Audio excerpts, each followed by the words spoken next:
Well, good morning and welcome once again to Ed's Orchids. Now I think we're going to talk a bit about this plant today, this Angraecum sesquipedale, where it comes from, how it grows, what it's called, and the size of it. I'll just show you the plant in full. It's quite a large plant with two beautiful blooms on it. The bloom there opened about 3 days ago, and this one opened 2 days ago. I'll put the camera on a stand, then it's not wagging all over the place while I'm telling you about it and holding the camera.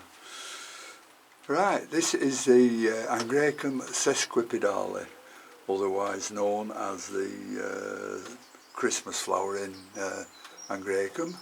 Hence the name. Another one called it's called the Star of Bethlehem, King of Angraecums, and the Comet Orchid. Now, if it's a straightforward sesquipedale, it'll begin to spike in the northern hemisphere around about September, and it'll be in flower around January, February. And it just flowers once a year.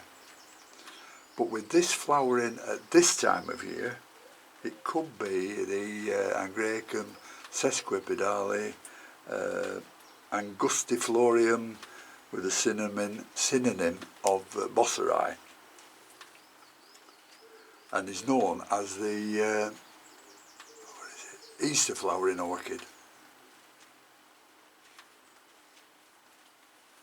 The bosseri, or angustiflorium, it's from a different part of Madagascar, and with this one flowering early, and with the size of the leaves and flowers, it looks like it may be an early flowering ordinary sesquipedale, but the size of the blooms and the leaf width size is reminiscent of the straightforward sesquipedale, or Darwin's orchid.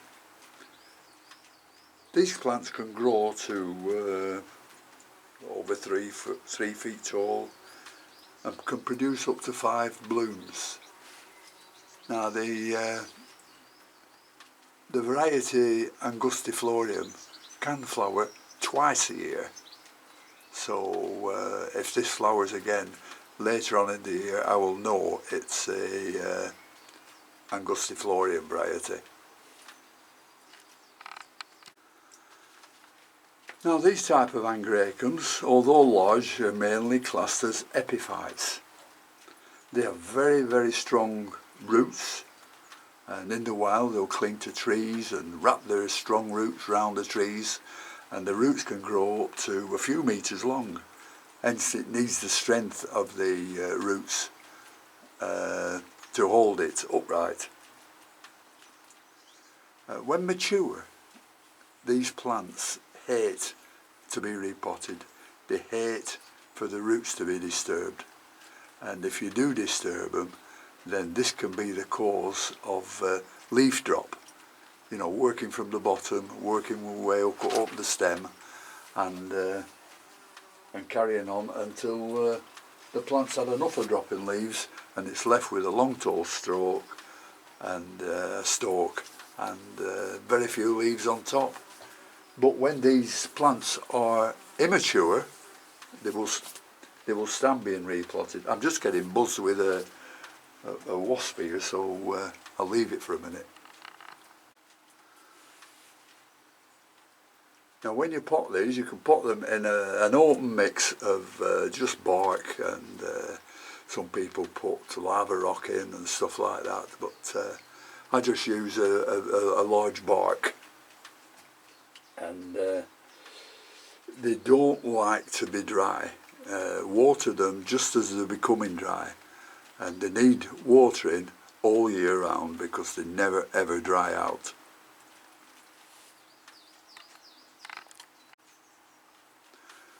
Now, the flowers on this one, they're 9 inches wide. They're just reflexing a little bit because they haven't opened properly.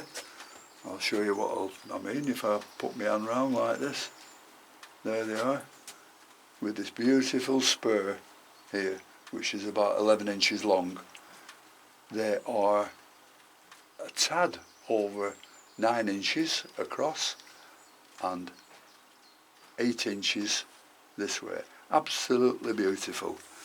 And when they first opened, they're bright green. And as you can see now, the green's gone. The lip, or whatever you want to call this, has gone white. These have gone yellow, and they will eventually just turn all white. You know, when Charles Darwin, and it wasn't Darwin who discovered the plant, but when he first saw the plant, he said that the pollinator of this plant would have a tongue long enough to go into the flower and all the way down the spur of the flower to collect the nectar at the bottom. At the time he said this, he was laughed at by the other people who would go around collecting plants and one thing and another. He was laughed at as being a bit demented and didn't know what he was talking about. But it was over 20 years after his death that a moth, which is known as Xanthopan or more Gamii predictor, was discovered to be the very long-tongued moth that Darwin had predicted. I've seen it on film many a time of this being done, and I think they photographed it early in the 20th century sometime. But it's fascinating to watch, and if you ever get time to see it, just have a look at it. Now during daytime this plant doesn't give off any scent whatsoever, but at night time it starts to put out this most beautiful scent. And I come in the greenhouse late last night and it was nearly absolutely flooding the greenhouse in perfume. But in the wild it gives off this scent during the night to attract that very same moth to pollinate it. Now there's not much more I can say about these, so I'll just hold the plant up so you can see the actual size of it.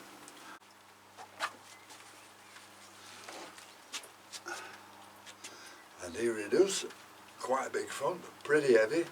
So thank you very much for watching, and until I have something else to show you, because I have one or two things coming into spike and one or two coming into flower. Thank you very much for watching. Hope you've enjoyed this short video, and until next time, I'll see you later.